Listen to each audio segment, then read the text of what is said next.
Among the following was associated with Bishnoi movement. Bishnoi మూమెంట్కి ఆద్యురాలుగా మనం అమృతాదేవి బిష్నోయ్ అని చెప్తాం. అసలు బీష్నోయ్ అంటే ఎవరో చూద్దాం. శ్రీ గురు జంబేశ్వర్ బాబా చెప్పిన 29 సూత్రాలను పాటించే వాళ్ళని మనం బీష్నోవ్ అంటాం. ఇక్కడ బిష్నోవ్ అంటే బీస్ అంటే 20, నవ్ అంటే 9. ఈ 29 సూత్రాలను పాటించేవారే బీష్నోవ్ తెగ.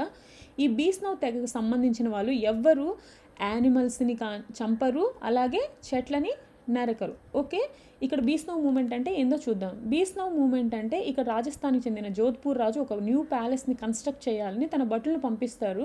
ఆ ప్లేస్లో ఉన్న చెట్లని ఆ భటులు నరకకుండా అమృతాదేవి బిష్నోయి చెట్లని హక్ చేసుకుంటుంది. కానీ ఆ భటులు చెట్లతో సహా ఆమెని చంపేస్తారు.